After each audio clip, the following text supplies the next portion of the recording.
Baik, bismillahirrahmanirrahim. Assalamualaikum warahmatullahi wabarakatuh. Alhamdulillahi rabbil alamin. Nahmaduka Allahumma ala ni'amin yu'dinul hamdu bizdiyadiha wa nusalli wa nusallimu ala nabiyyika Muhammadin hadil ummati lirasyadiha wa ala alihi wa sahbihi ma qamatit turus was sutur li'uyunil alfadhi maqama bayadiha wa sawadiha wa asyhadu an la ilaha illallah wahdahu la syarika lah wa asyhadu anna sayyidana Muhammadan abduhu wa rasuluh la nabiyya ba'd. Allahumma salli wa sallim wa barik ala nabiyyina Muhammad wa ala alihi wa sahbihi ajma'in. Amma ba'du, faqala Allah ta'ala fil Qur'anil Karim, a'udzu billahi minasy syaithanir rajim. Bismillahirrahmanirrahim. Fata'ala Allahul Malikul Haqq wa la ta'jal bil Qur'ani min qabli an yuqda ilaika wahyu wa qur rabbi zidni ilma. Shadaqallahul azim.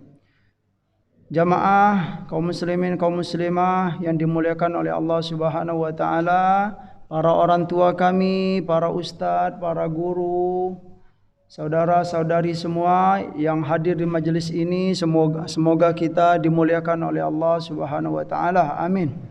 Bersyukur kehadiran Allah Subhanahu wa taala atas segala nikmat yang telah dikaruniakannya kepada kita, kepada kedua orang tua kita dan kepada seluruh hamba yang kita sayangi dalam hidup ini. Salawat dan salam semoga selalu disampaikan oleh Allah Subhanahu wa taala kepada baginda Nabi Muhammad sallallahu alaihi wasallam. Berbahagialah hamba yang selama hidupnya banyak membaca salawat dan salam kepada baginda Nabi, dan berbahagialah hamba yang selama hidupnya punya keinginan yang besar untuk menghidupkan sunnah-sunnah Nabi dalam kehidupannya. Baiklah, hari ini kita melanjutkan kajian kita, yaitu kajian Al-Aqidah. Kita duduk sejenak, setidaknya kalau menghadiri majelis ilmu itu memperkuat keimanan. Nah, gitu loh. Litaqwiyatil iman. Begitulah gambaran para sahabat ya bersama Rasulullah sallallahu alaihi wasallam. Sekalipun kalau ketakwaan dan kesolehan kita itu sungguhlah tidak bisa dibandingkan, tapi setidaknya kita ingin menempuh jalan yang telah dicontohkan oleh Rasulullah sallallahu alaihi wasallam. Saya duduk di atas ini Bapak Ibu bukan berarti keimanan saya lebih tinggi daripada Bapak dan Ibu. Sungguh tidak ya. Boleh jadi saya saat ini sedang lalai gitu. Boleh jadi keimanan saya sekarang sedang down. Dan saya yakin keimanan di antara jamaah sekalian ya barangkali gitu kan ada yang sedang subhanallah gitu kan, sedang naik-naiknya gitu, sedang senang sekali beribadah kepada Allah. Tetapi itulah salah satu hikmah gitu kan, kita mau duduk di majelis ilmu itu begitu gitu kan. Siapa sajalah, kan kita itu tahu, kita menyadari gitu kan, diri kita pribadi itu masing-masing kita tahu, oh saya sedang apa istilahnya, sedang naik-naiknya gitu. Saya sedang futur istilahnya, kalau bahasa kitabnya sedang futur itu sedang down. Malas semua gitu loh Pak. Malas semuanya. Nah, dengan menghadiri majelis ilmu ini insyaallah kita diberikan oleh Allah Subhanahu wa taala semangat atau spirit gitu kan untuk ya, selalu meningkatkan ketakwaan, kesolehan, kemudian pemahaman kita kepada ilmu agama terkhusus, yaitu terutama ilmu al-aqidah. Baiklah, di pertemuan yang lalu kita sudah sampaikan ya tentang poin-poin tentang hakikatul iman, hakikat keimanan. Jadi iman itu ternyata bukan hanya cukup disampaikan di lisan saja atau cukup hanya di hati saja, bukan begitu Pak. Ya, dia harus 3 poin gitu Pak ya. Diyakini dengan hati, diucapkan dengan lisan, kemudian diyakini dengan hati, kemudian harus diamalkan. Nah, pengamalan ini ya kita harus mengacu kepada yang dicontohkan oleh Rasulullah sallallahu alaihi wasallam. Bagaimana Nabi gitu kan? Nabi dengan para sahabat saling beliau sering mengadakan majelis ilmu. Nah, begitu juga kita gitu kan. Rasul dan para sahabat gitu kan, Rasul menyampaikan kepada para sahabat, jaga solat 5 waktu. Kita juga begitu. Yang bagi laki-laki, jaga solat berjamaah ya. Kalau memang tidak ada uzur gitu kan, jaga. Nah, berusaha gitu Pak ya. Berusaha untuk melakukan sesuatu yang dicontohkan oleh Rasulullah sallallahu alaihi wasallam. Itulah di antara makna diamalkan dengan perbuatan. Baiklah, hari ini ya kita memasuki tentang thimarul iman ya. Buah dari keimanan itu apa ya? Buah dari keimanan itu yang pertama adalah membebaskan hamba dari belenggu atau pengaruh makhluk ya. Karena iman merupakan pengakuan bahwa Allah Subhanahu wa taala yang Maha menghidupkan. Dia pula yang Maha mematikan. Dia pula yang merendahkan dan mengangkat derajat hamba. Gitu loh. Dia yang Maha memberi manfaat, dia pula yang Maha memberi mudarat. Nah, jadi kalau sudah ada dalam hati hamba itu ya iman yang kuat, dia akan terbebas dari belenggu-belenggu atau pengaruh-pengaruh atau tekanan-tekanan dari siapa, Pak? Dari semua makhluk. Nah, gitu loh. Semua makhluk siapa saja, manusia gitu kan, atau jin sekalipun dia enggak takut. Nah, intinya apa? Orang kalau sudah bagus keimanannya, rasa takut kepada selain Allah itu enggak ada gitu loh. Kalaupun ada, dia cepat itu, Pak. Gitu loh, Pak. Iya. Misalnya takut kepada hantu misalnya gitu kan. Kalau anak-anak kecil kan takut, ya kalau anak kecil lain cerita biasanya karena memang terpengaruh oleh film-film gitu kan. Ya. Tapi kalau kita yang gede-gede apa, yang sudah berumur ini, rasa takut itu wajar dalam hidup. Wajar sekali. Takut terhadap sebuah risiko, iya wajar gitu loh Pak ya. Takut nama baik tercoreng, iya. Tetapi kalau orang yang bagus keimanannya, takut langsung balik dia gitu loh Pak. Oh iya, saya nggak boleh berada dalam tekanan manusia gitu loh. Dia begitu dia. Karena saya yakin ya, yang Maha menghidupkan itu adalah Allah, yang Maha mematikan semua makhluk itu adalah Allah gitu kan. Takut nama baik kita tercoreng dalam hidup ini. Yang Maha memuliakan dan yang Maha menghinakan hamba itu siapa? Allah Subhanahu wa taala. Dia sadar. Tetapi kita sadar itu, tetapi kita juga harus tahu posisi kita gitu loh, Pak. Posisi kita harus berada dalam ketaatan gitu loh. Jangan sampai kita tahu kaedah ini tapi kita enggak taat. Jangan berharap kemuliaan akan diberikan oleh Allah Subhanahu wa taala. Oh, saya yakin misalnya yang memuliakan dan yang menghinakan seseorang itu hanya Allah gitu kan. Tetapi dia, misalnya saya gitu kan, saya enggak taat beribadah. Ya, sholat 5 waktu saya sia-siakan gitu kan. Tapi saya bergantung kepada kaedah apa? Yang memuliakan dan yang menghinakan itu adalah Allah Subhanahu wa taala. Tetapi kita tidak taat kepada Allah. Kita enggak taat kepada Allah tetapi berharap kemuliaan dari Allah. Kira-kira gimana itu, Pak? Bisa itu? Ya enggak bisa lah gitu kan. Ya. Berharap perlindungan dari Allah Subhanahu wa taala, penjagaan dari Allah Subhanahu wa taala. Iya betul. Setiap hamba itu harus punya rasa itu, keyakinan itu. Tetapi posisi kita di mana gitu loh kan? Kamu dekat enggak dengan Allah Subhanahu wa taala gitu loh. Kamu kenal atau tidak dengan Allah Subhanahu wa taala? Nah, syukur alhamdulillah kalau memang keyakinan itu sudah ada, tetapi kita berusaha untuk memposisikan kita untuk selalu berada di jalan yang diridhai oleh Allah Subhanahu wa taala. Jadi, ya, poin yang pertama, ya, buah dari keimanan atau iman itu adalah seorang hamba dia akan terbebas dari belenggu-belenggu atau pengaruh makhluk. Nah, atau terbebas dari tekanan-tekanan makhluk gitu loh. Ya. Kalaupun ada rasa takut, wajar, sangat wajar sekali. Karena kita itu manusia. Rasulullah SAW memiliki rasa takut, ya kan? Nabi Musa, ya hamba yang kuat itu, Pak. Ya, dalam Al-Quran kalau kita baca itu memang tergambarkan gitu ya. Nabi Musa itu kuat sekali gitu kan. Tapi beliau pernah rasa takut juga ketika sudah dikepung oleh kaumnya gitu kan. Kemudian sempat dia berkata, tolong ya Allah, tolong kirim kepadaku gitu kan saudaraku Harun gitu kan, agar bisa menguatkan dakwahku, langkahku gitu kan. Karena Harun itu dia fasih lisannya untuk menyampaikan pesan-pesan kepada kaum. Itu gambaran bahwa sekuat apapun jasmani Nabi Musa itu, tapi rasa takut itu ada, dikepung oleh orang gitu Pak ya. Kaum ini sudah siap-siap untuk mengintai beliau gitu kan. Rasa takut, ya Allah gitu kan. Nah, bagaimana gitu? Ya karena memang manusia rasa takut.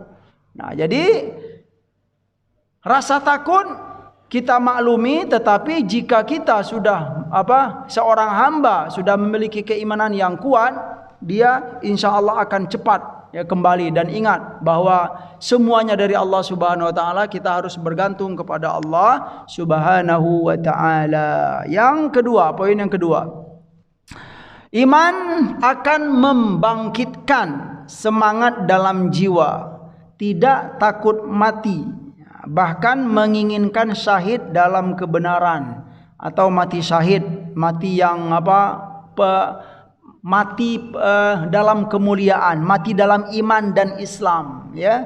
Ini berkaitan Said Sabiq mengambil dalil dari surat ini Pak, surat Ali Imran ya. Tentang bahwa seseorang yang sudah bagus keimanannya, dia akan selalu semangat dalam hidup ini gitu ya. Kemudian dia tidak takut mati ya, bahkan menginginkan mati dalam kebenaran, dalam keimanan dan keislaman ya. Dalilnya apa ya? Wa ma kan qala Allah taala, a'udzubillahi minasyaitonir rajim, wa ma kana li nafsin an tamuta illa bi idznillah kitaban muajjala.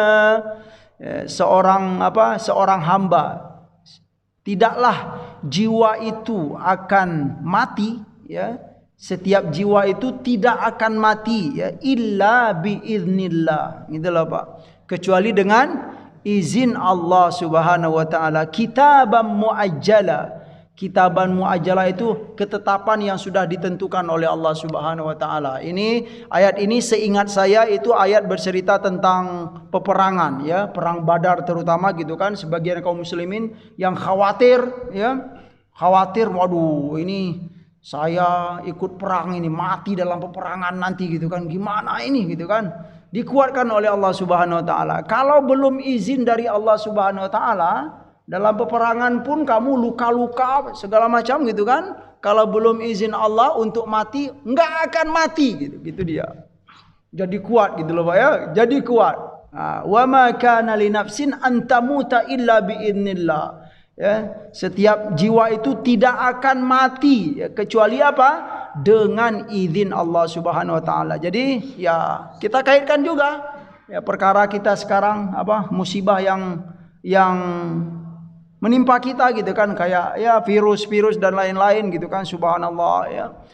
Memang betul ya, kita tidak boleh untuk meyakini bahwa meninggal itu karena virus, tidak ya. Semuanya dengan izin Allah Subhanahu wa taala. Tentu dalam bersyariat ya kita perlu untuk menjalankan ya kehati-hatian, kemudian ya proses-proses yang telah dipelajari oleh para pakar dalam ilmu kesehatan. Iya. Ya, tetapi yang jelas kaidah dasar itu adalah iman itu berkaitan dengan keyakinan bahwa seorang hamba itu dia akan selalu bersemangat dalam hidup ini ya. Dia tidak akan pernah takut mati ya, karena memang mati itu di tangan Allah Subhanahu wa taala, illa biidznillah. Dalam surat An-Nisa, aynama takunu yudrikumul mautu ya, walau kuntum fi burujim musyayyadah gitu kan, sekalipun kamu berada di tempat yang sangat tertutup sekali gitu kan, dalam ya dimanapun kamu berada, kata Allah Subhanahu wa taala dalam surat An-Nisa ini gitu kan, aynama takunu yudrikumul maut, dimanapun kamu berada, yudrikumul mautu ya, maka maut akan menemuimu.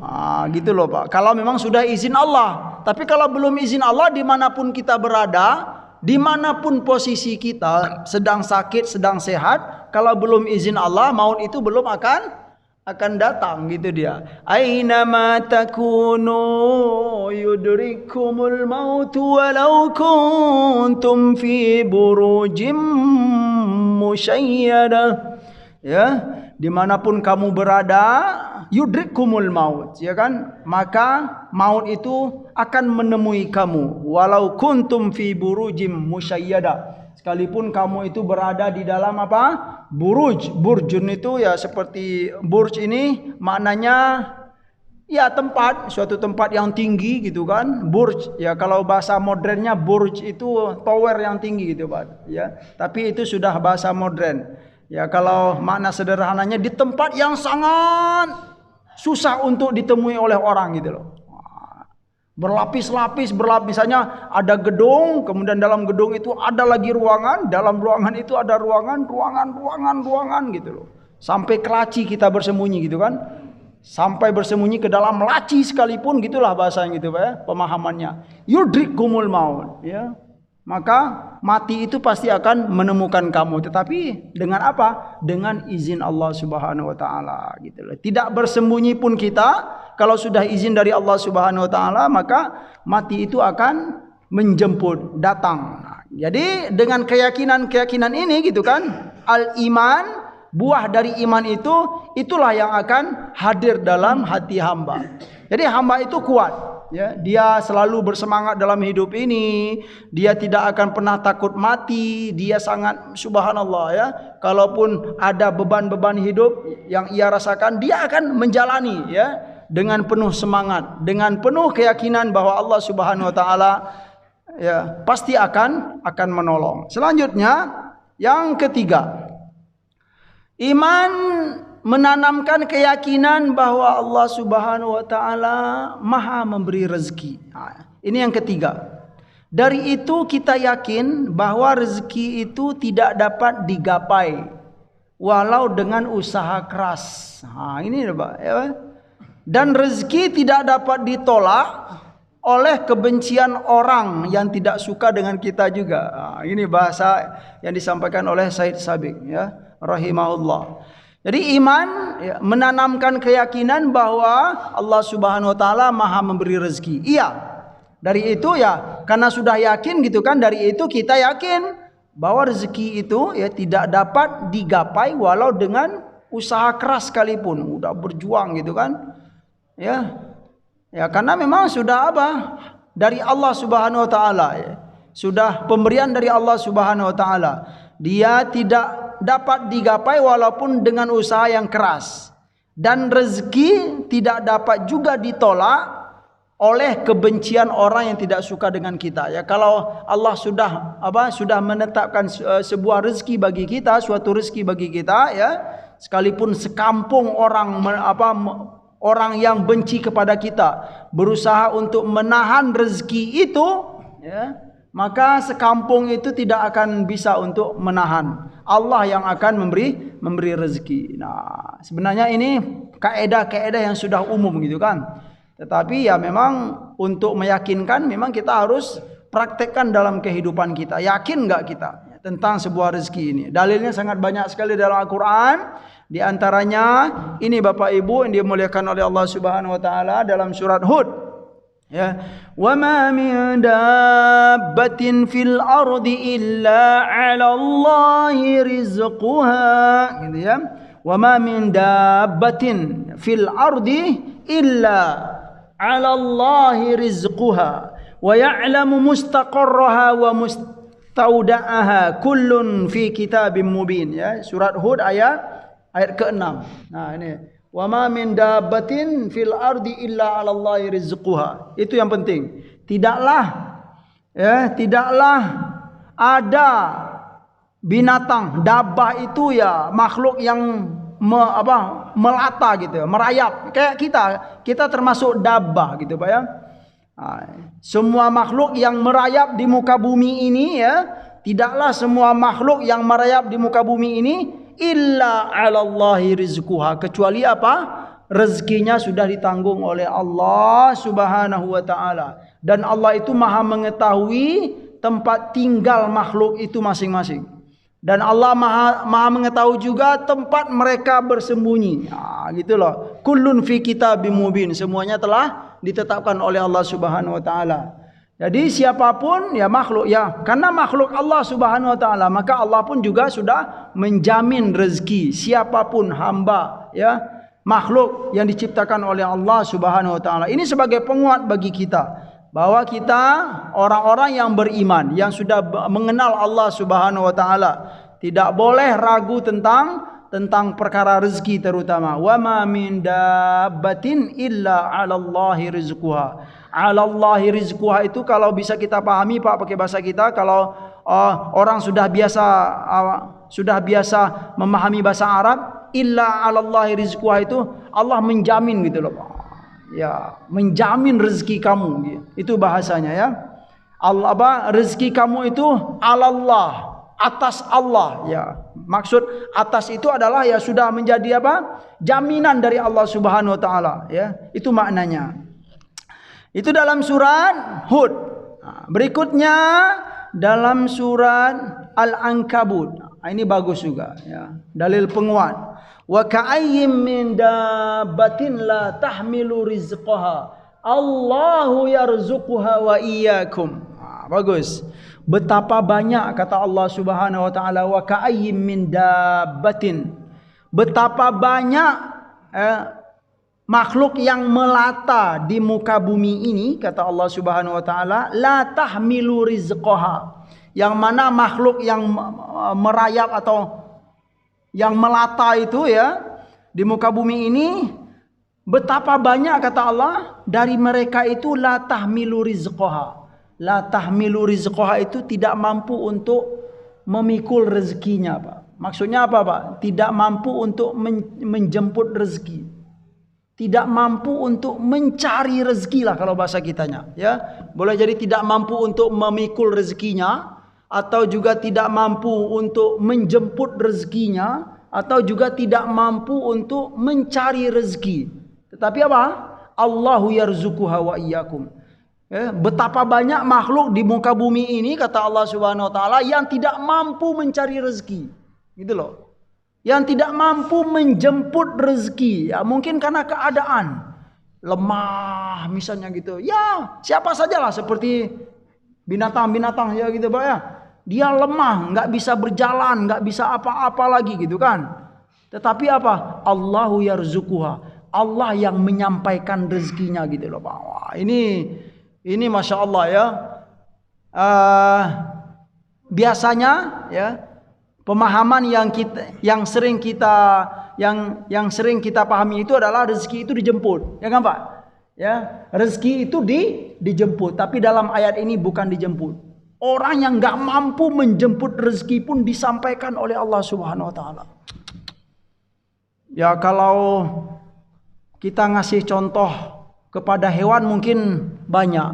Coba kalau kita kasih contoh kepada kita Pak, ya manusia ini kira-kira contohnya apa Pak? Misalnya tidak mampu lagi mencari rezeki, tidak mampu lagi untuk mencari peluang agar dapat rezeki, tapi Allah yang menyampaikan dia. Kalau saya merenungkan gitu ya, kalau saya nanti bolehlah kasih contoh sama jamaah sekalian. Kalau renungan dari saya gitu kan, seseorang hamba yang tidak mampu lagi untuk mencari rezeki, dia sudah merasa ya Allah saya ini nggak bisa apa-apa lagi ya Allah. Allahu yarzuquha. Ya. Allah yang akan menyampaikan rezeki dia karena sudah dijamin oleh Allah Subhanahu wa taala. Ya contoh sederhana lah. Mungkin ada orang yang sudah tua sekali ya, gitu loh Pak ya. Orang tua yang sudah tua ya, bekerja nggak bisa lagi ya. Titel pun juga nggak ada lagi. Orang sudah mulai nggak kenal lagi dengan kita yang dulu terkenal misalnya gitu kan. Tetapi ya mungkin beliau taat selama di waktu mudanya gitu kan. Di waktu sehatnya dia taat kepada Allah Subhanahu wa taala. Yang tidak taat aja diberi oleh Allah Subhanahu wa taala. Bagaimana hamba-hamba yang taat? Di masa lemahnya itu dia nggak mampu lagi apa-apa gitu kan. Tapi dengan cara Allah Subhanahu wa taala menyampaikan rezekinya. Ya barangkali dengan siapa Pak? Dia punya anak-anak gitu kan, atau dia punya saudara yang baik-baik gitu kan, atau dia punya siapa sajalah yang mana dengan perantaraan itu Allah menyampaikan rezekinya. Itu maknanya di sini, Pak. Yang tidak mampu menjemput rezeki itu disampaikan rezekinya oleh Allah Subhanahu wa taala. Jadi ya dalam ayat ini juga kita jangan terlalu bergantung kepada istilah yang pertama tadi, Pak. Enggak boleh sebenarnya, ya. Oh, rezeki itu dijemput gitu. Kalau enggak dijemput enggak bisa makan kamu gitu kan. Ini mungkin bagi orang-orang yang belum terlalu sering ya membaca ayat-ayat Al-Quran atau belum terlalu sering menghayati makna-makna yang ada dalam Al-Quran ya. Enggak boleh terlalu pede dengan begitu. Rezeki itu harus dijemput. Enggak. Orang-orang yang tidak punya tidak mampu untuk menjemput rezekinya pun akan disampaikan oleh Allah Subhanahu wa taala. Begitu kasih sayang Allah Subhanahu wa taala. Dan kalau kita lihat, kalau kita perhatikan dalam kitab tafsir, di antara maknanya ini ya, ayat ini Bapak Ibu yang dimuliakan oleh Allah Subhanahu wa taala bagus. Ya, di antara penjelasan dalam tafsir atau di antara asbabun nuzulnya ayat ini diturunkan itu tentang Allah Subhanahu wa taala menguatkan para sahabat yang ketika masih di Mekah dahulu, kemudian mereka turun perintah hijrah. Nah, ini dia. Ayat ini diturunkan, Pak. Surat Al-Ankabut ini gitu ya. Sebagian kaum muslimin ketika turun perintah hijrah untuk meninggalkan kota Mekah itu masih ragu-ragu. Ada yang ragu-ragu, ada yang takut gitu loh, Pak. Meninggalkan Mekah gitu kan. Aset saya banyak di Mekah di sini gitu kan. Pergi ke Madinah. Di Madinah nanti makan apa saya gitu kan. Itu dia. Kepikir oleh kaum muslimin, Pak, para sahabat, sebagian para sahabat. Mau makan apa saya di Madinah gitu kan. Mau hidup dengan apa saya di Madinah nanti gitu kan. Di Yathrib nanti kalau saya tinggalkan Mekah ini, hijrah bersama Rasulullah sallallahu alaihi wasallam. Nah, turunlah ayat ini. Di antaranya itu, Pak. Ya, wa ka'ayyim min dabbatin la tahmilu rizqaha Allahu yarzuquha wa iyyakum. Betapa banyak makhluk yang melata di muka bumi ini gitu kan, yang tidak mampu menjemput atau yang tidak mampu memikul rezekinya, Allah yang memberi rezekinya, wa iyyakum, dan kalian juga. Ya. Kalau memberi rezekinya itu mungkin seluruh makhluk, mungkin semua hewan-hewan dan lain-lain, tetapi dikuatkan oleh Allah Subhanahu wa taala, wa iyyakum, dan kalian wahai manusia. Itu maknanya. Kalian semua juga begitu. Jangan takut ya perkara rezeki itu. Kalau sudah enggak mampu lagi misalnya, atau menurut analisa dan pandangan kita, enggak ada celah ini untuk untuk pemasukan. Ya. Enggak ada celah untuk untuk bisa hidup, untuk bisa makan, enggak ada celah menurut kita. Tetapi menurut Allah Subhanahu wa taala, Allah akan memberi rezeki kita. Jadi subhanallah, orang yang kuat keimanannya, insyaallah dia akan selalu yakin bahwa ya Allah itu Maha memberi rezeki. Dalam firman yang ketiga, ya, yaitu surat Al-Ankabut juga. Allahu yabsutur rizqa liman yasha'u min ibadihi wa yaqdiru lah. Ya. Innallaha bikulli syai'in alim. Allahu yabsutur rizqa liman yasha'u min ibadihi wa yaqdiru lah. Ya. Allah yang Maha membentangkan rezeki ya bagi siapa yang dikehendakinya dari hamba-hambanya, wa yaqdiru lah, dan menetapkan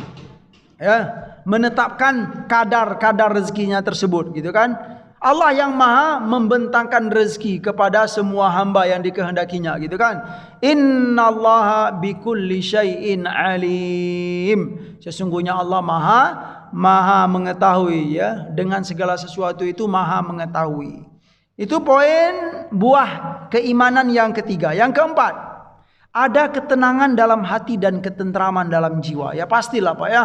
Kalau sudah ada tempat bergantung dalam hidup ini, yang mana tempat bergantung itu ya, kalau kita menyerahkan kepadanya semuanya gitu kan, insya Allah tidak akan pernah kecewa. Dialah Allah Subhanahu wa taala. Kalau sudah ada rasa itu ya pasti akan timbul ketenangan dalam hati dan ketentraman dalam jiwa gitu kan.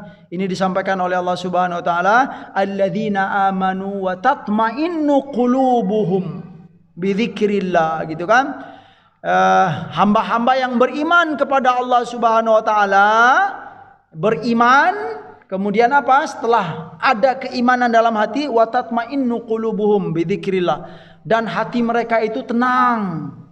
Ya Pak ya, bidzikrillah, dengan mengingat Allah Subhanahu wa taala, dengan berzikir kepada Allah Subhanahu wa taala. Nah, ketenangan inilah yang sudah dijamin oleh Allah Subhanahu wa taala. Kalau kita beriman, ya insyaallah dengan yakin, ya, semuanya dari Allah Subhanahu wa taala, Allah akan menjamin segala-galanya. Wa tatmainnu qulubuhum bidzikrillah, ya, dan hati mereka itu tenang dalam mengingat Allah Subhanahu wa taala, berzikir kepada Allah Subhanahu wa taala. Dalil berikutnya surat Al-Fajr. Huwallazi anzala as-sakinata fi qulubil mu'minina liyazdadu imanan ma'a imanihim. Jadi dalam ayat ini dikaitkan oleh Allah Subhanahu wa taala apa? Iman dan ketentraman hati. Yang pertama ini alladzina amanu wa tatmainnu, ya. Hamba-hamba yang beriman wa tatmainnu, ya. Ada ketenangan dalam hati mereka. Yang kedua ini apa? Huwallazi anzalas sakinata. Dialah Allah Subhanahu wa taala yang menurunkan as-sakinah fi qulubil mu'minin, ya Pak ya. Ada ketenangan apa? Dialah Allah Subhanahu wa taala yang menurunkan ketenangan as-sakinah, ya. Kepada siapa yang dikirimkan ketenangan itu oleh Allah Subhanahu wa taala, diturunkan oleh Allah Subhanahu wa taala ketenangan itu fi qulubil mu'minin. Ini jaminan, ya, dalam hati orang-orang yang beriman. Kalau orang yang tidak beriman tidak ada jaminan, ya. Jaminan ketenangan yang hakiki itu enggak ada, Pak. Ya, jadi subhanallah, keimanan itu dikaitkan dengan apa? Ketenangan, gitu loh, Bang. Seruit-ruit apapun gitu, serumit-rumit apapun masalah dalam hidup ini, ya, karena ada iman tadi, jalani, gitu loh Pak. Serawan-rawan pun resiko, ya, resiko apapun dalam hidup ini, karena ada iman tadi, Allah jamin, ya, ada ketenangan, gitu loh. Beda dengan orang-orang atau hamba-hamba yang tidak beriman, pusing gitu Pak, ya. Kemudian apa lagi? Putus asa, bunuh-membunuh gitu Pak, ya. Cela-mencela. Itu bukan tipe orang yang beriman. Mungkin kita balikkan ke kita gitu kan. Kalau sempat kita begitu, berarti tolong diperbaiki lagi, ya kan. Di saat banyak masalah, susahnya kehidupan ini misalnya, kemudian kita apa? Mencela-mencela gitu Pak, ya. Stres, memaki-memaki gitu kan, sampai bunuh diri. Itu dicek lagi gitu kan keimanannya, karena itu bukanlah tipe hamba-hamba yang beriman kepada Allah Subhanahu wa taala. Tipe hamba-hamba yang beriman kepada Allah itu dia tenang gitu kan. Ya, wa tatmain apa? Huwallazi anzalas sakinata fi qulubil mu'minin. Dialah Allah Subhanahu wa taala yang menurunkan apa? As-sakinah fi qulubil mu'minin. Selanjutnya apabila hati telah tenang dan jiwa telah tentram, maka kita akan merasakan sejuknya kedamaian dan manisnya keyakinan. Yakin akan sebuah perubahan, walau kelihatan tidak mungkin. Nah, perubahan itu enggak mungkin rasanya gitu. Tapi karena ada iman tadi yakin Pak. Wah, ini jalan udah mentok ini gitu kan. Udah mentok ini jalan dalam hidupku misalnya gitu kan. Tetapi kalau orang beriman, dia yang mentok itu bisa ada celah. Ya, karena dari Allah Subhanahu wa taala. Itu orang yang beriman. Kalau tidak beriman kepada Allah, mentok itu ya mentok Pak, gitu. Gitu dia. Subhanallah, ya. Yakin akan sebuah perubahan, walau kelihatan ya, perubahan itu enggak mungkin terjadi. Ya, tapi karena keimanan tadi dia yakin. Karena kita yakin bahwa Allah Subhanahu wa taala pasti akan memberi solusi. Dia Maha Kuasa untuk membuka semua jalan yang tertutup. Dari itu kita tidak akan mengenal putus asa dalam hidup ini. Subhanallah. Itu jaminan dari Allah Subhanahu wa taala. Bapak Ibu yang dimuliakan oleh Allah Subhanahu wa taala. Berikut ini dikuatkan dengan dalil, ya. yang disampaikan oleh Allah Subhanahu wa taala dalam surat Al-Baqarah, yaitu setelah ayat kursi, kalau kita sering baca ini gitu kan, Allahu waliyul ladzina amanu yukhrijuhum minadh dhulumati ilan nur, ya. Walladzina kafaru awliya'uhumut taghutu yukhrijunahum minan nuri iladh dhulumat. Allah waliyul ladzina amanu. Allah adalah pelindung orang-orang yang beriman. Dia yang mengeluarkan mereka dari kegelapan, ya, menuju kepada cahaya iman. Dan orang-orang kafir, ya, pelindung mereka itu adalah taghut, ya, atau Tuhan selain Allah Subhanahu wa taala, yang mengeluarkan mereka dari cahaya kepada kegelapan. Nah, sebaliknya gitu kan, kalau pelindung kita Allah, maka kita akan dikeluarkan oleh Allah dari minadz-dzulumati ilan nur, dari kegelapan, ya, dari kejahiliahan menuju cahaya. Tapi kalau pelindung kita bukan Allah Subhanahu wa taala, ya, tempat bergantung kita bukan Allah Subhanahu wa taala, maka pelindung yang kita anggap selain Allah itu dia akan membalikkan kita. Dari apa? Dari cahaya menuju kepada kegelapan. Sangat rugilah hamba-hamba yang begini.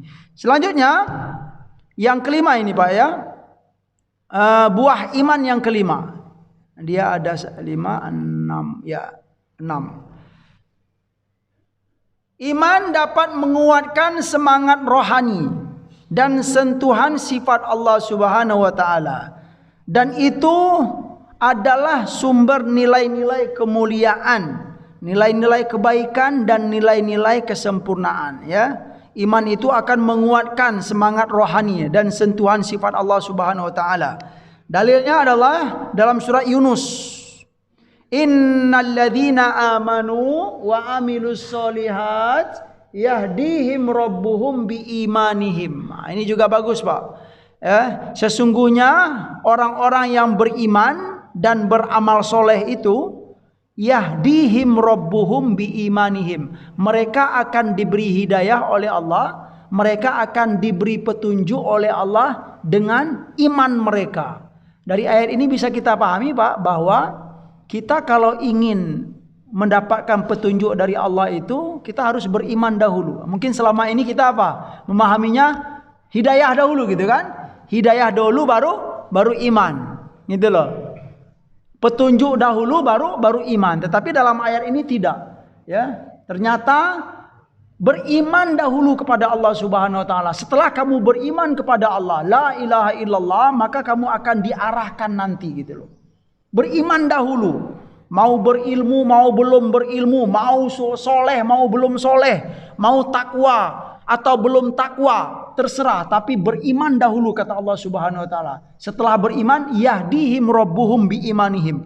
Kalau kamu sudah beriman kepada Allah, maka kamu akan diberi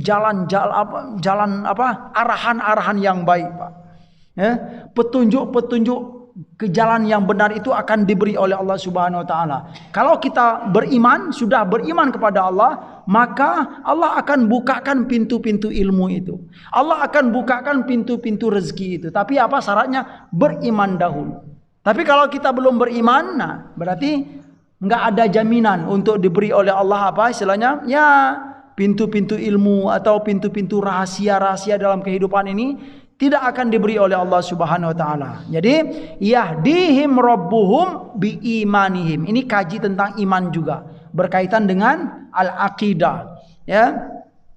Beriman dahulu, maka kita akan diarahkan oleh Allah Subhanahu wa taala. Selanjutnya dalam surat Al-Hajj, wa innallaha lahadil ladzina amanu ila siratil mustaqim, ya. Sesungguhnya Allah itu Maha menunjuki orang-orang yang beriman ke jalan yang lurus.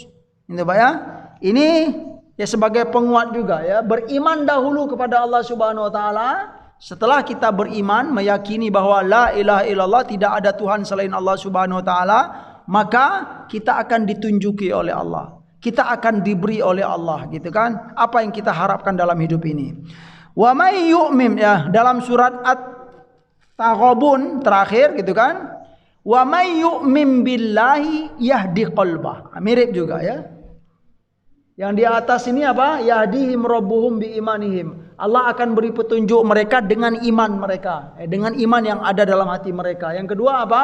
Allah itu Maha menunjuki orang-orang yang beriman. Ya, jadi beriman dahulu maka kita akan ditunjuki oleh Allah jalan yang baik, jalan yang benar. Yang ketiga, wa may yu'min billah yahdi qalbahu. Barang siapa yang beriman kepada Allah, apa? Yahdi qalbahu. Allah akan beri hidayah kepada apa? Hatinya gitu loh.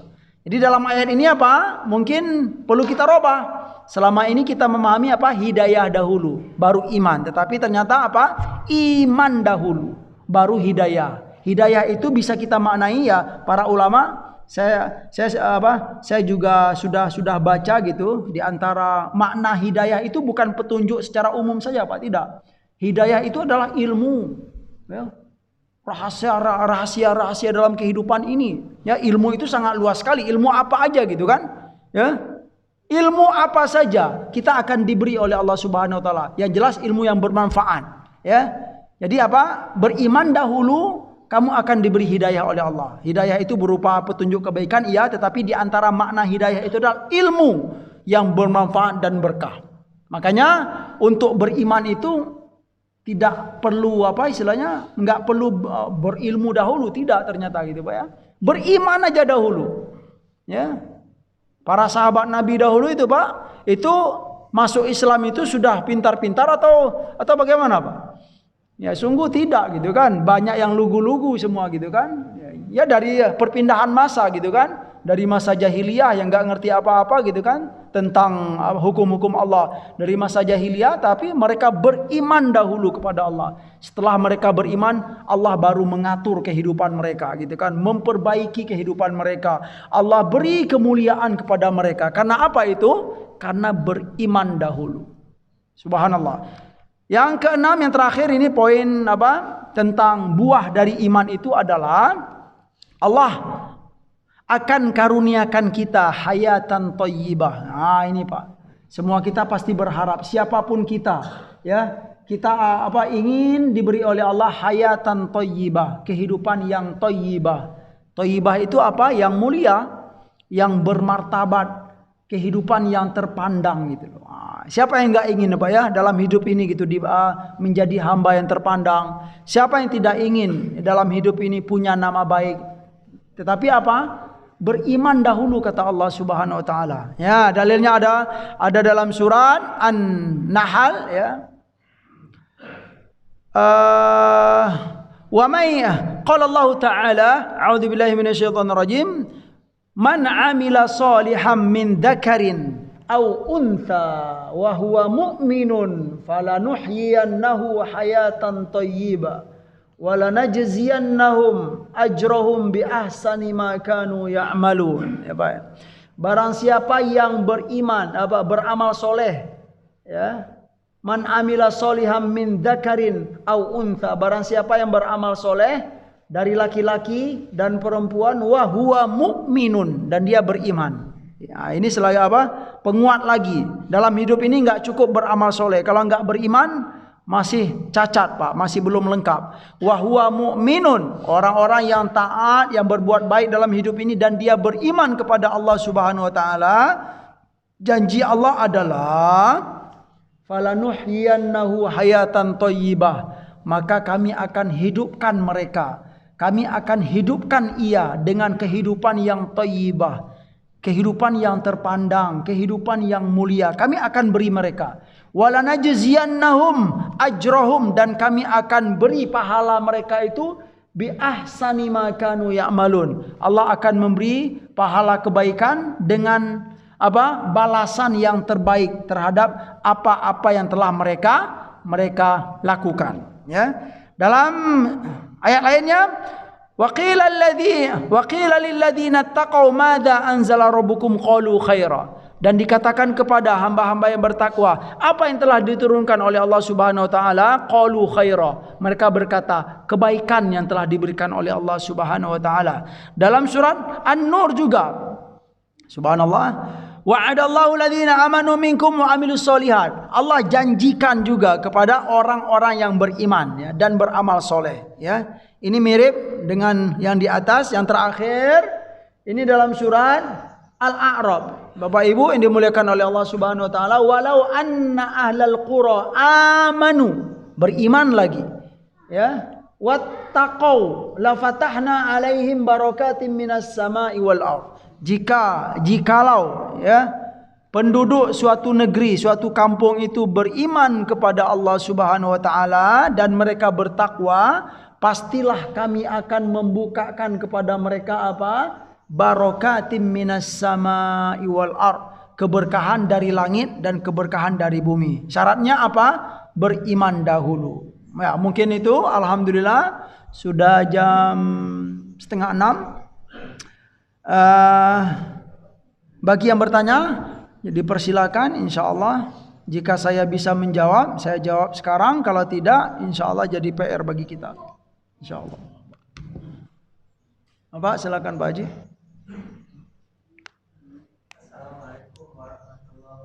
Waalaikumsalam warahmatullahi wabarakatuh. Kita kan sebagai orang yang ibarat beriman, itu kan ada tingkat-tingkatannya. Iya, masya Allah. Ada iman, ada Islam, ada ihsan, ada muhsin. Ya. Nah, berarti iman ini lebih dahulu urutannya daripada Islam. Ya. Jadi yakin dulu baru berserah diri. Ya. Setelah berserah diri, kemudian memperbaiki aplikasi atau implementasi dari keimanan itu, yaitu berbuat baik. Iya, buat ihsan Pak ya, ihsan. Kemudian yang berakhir di Takwa. Iya, masya Allah. Korelasinya dengan iman ini antara tingkatan itu gimana? Korelasinya betul yang disampaikan oleh Pak Haji tadi gitu, bahwa iman itu gerbangnya gitu loh Pak. Iya. Jangan bicara Islam dahulu, jangan bicara akhlak dahulu gitu dia gitu kan. Kalau kita belum beriman, ya gitu loh.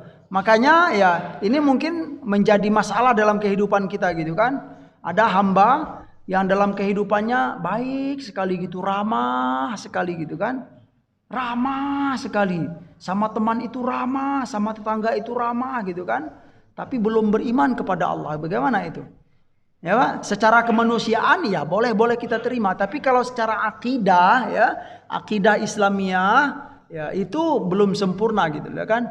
Kebaikan yang dilakukan itu ya kalau belum beriman dia masih itu Pak, apa istilahnya, seperti belum dicap gitu loh. Belum sah gitu kalau bahasa kitanya. Kalau belum beriman itu loh. Juga yang lain ya. Jadi iman ini memang apa istilahnya gerbang. Makanya kata Allah, beriman aja dahulu gitu kan. Maka kamu akan nanti akan diberi oleh Allah. Minta apa kamu? Minta ilmu, akan diberi oleh Allah. Tapi beriman dahulu. Yahdihim rabbuhum biimanihim. Allah akan beri petunjuk kepada mereka dengan keimanan yang sudah ada dalam hati mereka. Allah akan beri ilmu kepada mereka dengan apa? Dengan keimanan yang sudah ada dalam hati mereka. Maksud iman itu adalah apa Bapak Ibu? La ilaha illallah. Itu ya inti dari keimanan itu. Sekalipun bahasan keimanan itu kan banyak. Ya, bahasan keimanan itu kalau kita cek dalam ilmu kaidah, ya rukun iman itu gitu kan. Itulah bahasan inti dalam keimanan kalau kita bicara keimanan. Tetapi dari sekian banyak itu ya, yang paling inti itu adalah la ilaha illallah. Kalau sudah meyakini la ilaha illallah, yahdihim rabbuhum, maka Allah akan memberi petunjuk kepada kita ya.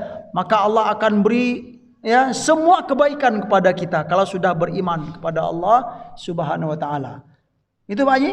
Nah, kalau untuk tingkatan yang tertingginya iya betul, al-muttaqin ya. Takwa itu kalau kita cek dari banyak ayat, cek dari banyak hadis, iya memang takwa itu tingkatan yang paling tinggi. Karena takwa itu adalah intisari dari semua kebaikan. Kalau kita lihat salat itu pasti ada dalam ayat Al-Qur'an nantinya apa? takwa ujung-ujungnya. Puasa pasti ada takwa, ya kan? Kemudian apalagi zakat, ujung-ujungnya apa? Alladzi yu'ti malahu yatazakka. Ya. Dia itu mengeluarkan hartanya itu ya apa? Untuk mensucikan dirinya. Ujung-ujungnya ke takwa semuanya. Iya memang takwa itu atau muttaqin itu, hamba-hamba yang muttaqin itu adalah hamba-hamba yang tingkatan yang paling tinggi. Tapi pertanyaannya, mungkinkah kita menjadi hamba yang muttaqin kalau kita belum beriman? Mungkin nggak Pak? Secara akidah Islamiyah tidak mungkin, gitu loh Pak ya. Masa naik pohon langsung kayak gitu loh Pak ya. Naik pohon ya tentu dari akarnya dulu, juk baru ke atas. Itulah bahasanya. Oke Pak Haji? Jadi sepertinya mematahkan persepsi kejawen ya. Kalau kejawen kan dia tidak melakukan seperti yang dituntunkan oleh Allah dan Rasulnya. Ya. Tetapi dia kan berbuat baik dan segala. Iya. Jadi mematahkan. Betul. Bukan hanya itu saja ya Pak Haji ya. Siapapun dalam hidup ini gitu kan. Ya, dimanapun dia berada, di negara manapun dia berada, suku apapun dia gitu kan. Ya, misal contoh saya nih, orang Minang gitu kan. Saya ngaku Muslim, orang Minang gitu kan. Tetapi dalam kehidupan saya lebih mendahulukan adat. Gitu loh Pak. Misalnya, kalau kumpul adat saya hadir gitu kan. Tapi kalau sholat 5 waktu saya nggak mau. Gitu loh. Tetapi saya dianggap di kampung itu orang terpandang karena taat kepada adat. Ya.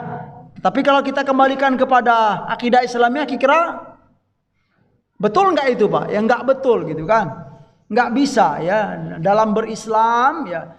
Ya tentu ini bagi yang serius dalam beragama. Itu dia tadi ya. Ya, ada bahasan serius dalam beragama. Ini penting gitu kan. Ya termasuklah siapapun dia gitu kan. Siapapun komunitas yang ada dalam hidup ini. Kalau memang begitu keadaannya, memang kita berusaha untuk ya memperbaiki gitu kan. Pak Haji, sekian barakallah. Ya, saya masih nanya. Yang kita kan diwarisi keislaman kita oleh penyebar Islam sebelumnya yaitu Waisomo. Iya, masya Allah.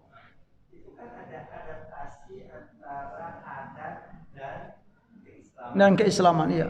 Nah, kan seperti halnya juga dengan kesenian. Iya. Kadang-kadang kesenian itu melupakan akidah. Iya. Nah, ini seiring waktu kesenian itu bisa mendominasi keimanan seseorang? Bisa berpengaruh. Ya, perlu saya kuatkan lagi gitu ya. Sebenarnya adat dan agama itu Bapak Ibu ya, agama itu tidaklah menolak adat semuanya, itu ingat ya. Nabi sebelum dihadirkan oleh Allah di kota Mekah itu, di Mekah itu dan di sekitar Jazirah Arab itu sudah banyak ya kabilah-kabilah, dan setiap kabilah itu punya adat dan tradisi ya. Apakah semua adat itu dilanggar oleh Islam? Tidak, sungguh tidak. Yang dilanggar oleh Islam itu, yang ditolak oleh Islam itu kalau memang itu sudah melanggar perintah dari Allah Subhanahu wa taala. Kalau memang ya itu masih bagus, adat-adat itu dipersilahkan ya oleh Islam, tidaklah itu. Itu aja gitu Pak Haji ya. Dan yang terakhir apa tadi pertanyaan Pak Haji? Tawaf itu tadi ya, sebelum Islam berkembang di Mekah, ya. Tawaf itu merupakan adaptasi dari adat. Kalau perkara tawaf, kita kembalikan kepada apa? Kepada pengagungan Baitullah. Iya. Jadi sebelum Islam datang, orang-orang Arab di sekitar Jazirah Arab itu memang mereka sudah mengagungkan, menghormati Baitullah yang ada di Mekah itu, Pak. Jadi siapapun mereka gitu kan, mereka memang menghargai itu. Nah, setelah masuk Islam gitu kan, datang Islam, hadir Islam, ya kebiasaan itu diperkuat cuman dengan cara yang ditetapkan oleh Allah Subhanahu wa taala, yaitu menurut yang wahyu yang disampaikan kepada Nabi. Tetapi apa? Tradisi untuk mengagungkan Baitullah itu memang iya, sebelum Islam sudah ada. Betul. Jadi intinya apa? Tidak semua budaya atau adat itu ditolak oleh Islam. Artinya apa? Islam itu hadir bukan untuk membasmi semua adat, tidak.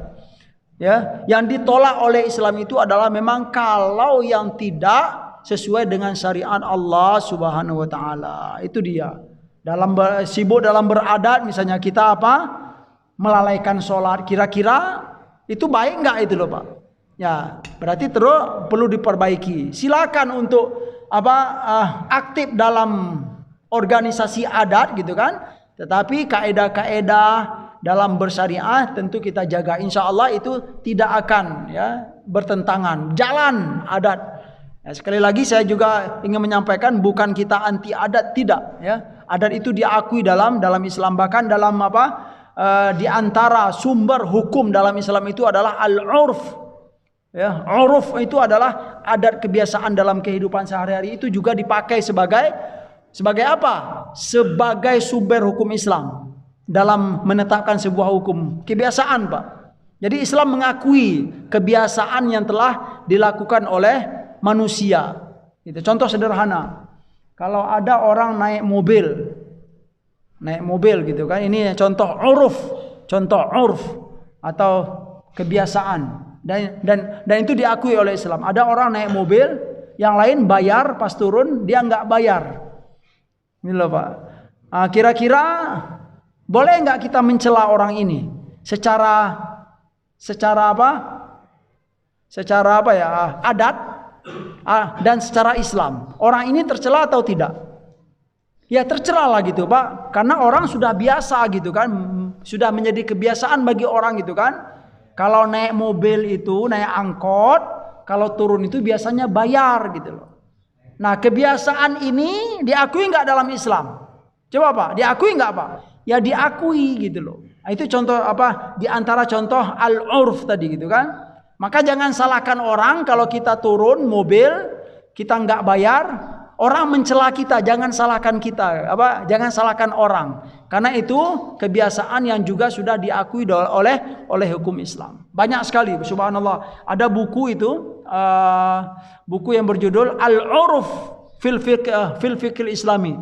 Ya, Al-Uruf atau ya, kebiasaan menurut fikih Islam, atau juga yang lebih khususnya Al-Urfu fil Iqtisad Al-Islami, kebiasaan menurut atau kebiasaan dalam perspektif ekonomi Islam. Itu banyak sekali bahasan-bahasanya, Pak. Dalam ekonomi dan keuangan itu berkaitan dengan apa?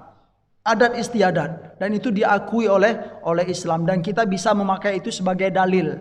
Sekalipun sumber hukum al-uruf itu ya tidak semua madhab menyepakati gitu kan, tapi perlu untuk kita pelajari tentang kebiasaan-kebiasaan ini yang berpengaruh ke dalam hukum Islam. Itu ya Bapak Haji Sugeng. Cukup, Masya Allah, kayaknya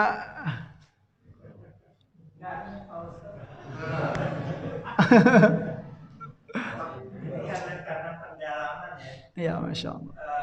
Berarti ada hubungannya antara tawaf yang sebelum Islam datang Ya. dengan Wali Songo yang ada di Indonesia ini mengadaptasi dengan adat istiadat yang akhirnya dimasuki unsur Islam, iya. Jadi ada hubungannya ya. Ada, iya. Yang di Mekah, kemudian di Indonesia dengan Wali Songo dalam Iya. sebaran agama mengambil adat. Ada. Dan saya ingin menyampaikan bahwa istilahnya dalam berdakwah itu memang ada istilahnya fikih dakwahnya gitu loh Pak ya, fikih dakwah. Yang diterapkan oleh para wali songo itu, kalau kita bisa simpulkan itu memang beliau-beliau itu pakai fikih dakwah gitu kan.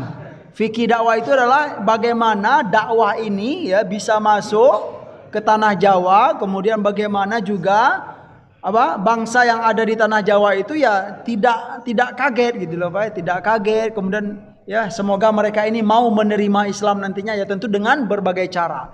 Nah, saya jadi teringat jadinya Pak ada satu contoh ya. Waktu saya di pesantren dahulu ada contoh gitu kan. Ini contoh ini terjadi di Sumatera Barat atau di mana gitu loh.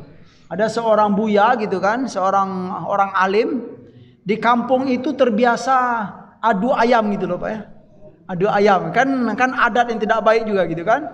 Tetapi ini Buya ini dia hadir, dikenal ya di daerah tempat adu ayam itu gitu kan. Beliau ini suka berdakwah, Buya ini, orang alim ini. Kemudian ada beberapa orang yang tokoh adu ayam itu gitu kan. Beberapa orang gitu kan pergi ke Buya ini. Wahai Buya katanya kan, tolong doakan ayam saya ini biar menang adu gitu kata. Nah, coba Pak. Kalau Buya ini nggak punya trik dalam berdakwah, kira-kira apa Pak? Diterimanya nggak doanya atau ditolak? Ditolak. Kurang ajar kamu gitu kan? Paling begitu kata Buya. Tapi ternyata Buya ini Pak, ya ketika orang yang suka adu ayam itu bawa ayamnya, Buya tolong doakan ayam saya biar menang. Ternyata Buya itu mendoakan Pak. Doanya apa coba? Rabbana atina fid dunya hasanah wa fil akhirati hasanah wa qina adzabannar. Gitu Pak ya. Yang jelas yang minta didoakan itu senang nggak dia? Senang, tetapi dia nggak tahu gitu kan. Ternyata apa doa Buya itu bukan untuk ayam saja gitu kan, tetapi untuk kita semua. Robbana, nggak salah Buya tadi gitu kan. Nah itu contoh fikih dakwah gitu loh Pak ya. Artinya apa? Kehendak masyarakat setempat itu apa terpenuhi, dakwah kita pun jalan gitu loh. Nah, kira-kira sikap Buya ini salah atau tidak? Enggak salah gitu kan, betul dia gitu kan. Dia bermaksud bukan mendoakan adu ayam, karena adu ayam itu bertentangan dengan syariat, enggak boleh. Tetapi dia berdoa itu ya untuk kebahagiaan dunia akhirat gitu kan. Tetapi yang minta doa ini senangnya minta ampun, terima kasih Buya katanya gitu, sudah mendoakan ayam saya gitu katanya. Ya berikutnya apa? Berikutnya ya orang-orang yang minta doa tadi dia baik hubungan dengan Buya gitu kan. Terus Buya ini kalau ngajak yuk, nah baru kita ngaji gitu kan. Mari kita sholat. Sebelumnya orang-orang itu jauh dari masjid misalnya, ya karena kedekatan hati tadi udah mulai dekat. Nah, itu salah satu contoh dalam berdakwah. Ini banyak sekali ya, dicontohkan oleh para sahabat. Kalau kita pengen kaji tentang kehidupan para sahabat ya, mungkin di lain waktu insya Allah, bukan di sini insya Allah. Terima kasih ya Pak Haji ya. Masih ada tapinya.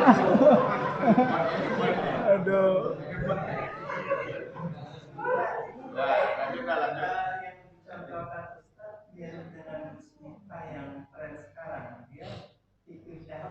Iya. Menyiarkan Islam lewat pub atau diskotik. Iya. Ya boleh. Tapi Pak, ya fikih dakwah itu memang harus hati-hati juga gitu loh, hati-hati juga. Memang ada kaedah-kaedahnya. Ya kita jangan sampai karena fikih dakwah kita apa istilahnya kebablasan gitu kan. Nah, gitu. Dia memang ada kaedah-kaedahnya, ada poin-poin yang kita boleh untuk apa istilahnya mengiyakan, ada juga kita di TT ini kita nggak boleh secara syariah. Itu ada memang fikihnya. Makanya disebut dengan fikih gitu, Pak. Fikih itu paham, artinya paham dengan hukum. Ya bukan bisanya kalau tren atau pintar dakwah itu belum apa, beda pintar dakwah dengan fikih dakwah itu berbeda. Nah, makanya para ulama pakai fikih dakwah istilahnya. Ya, jangan sampai kebablasan gitu kan, sampai kita nanti ngomong semua agama itu benar. Demi untuk berdakwah sampaikan semua agama itu benar. Wah itu gimana gitu kan?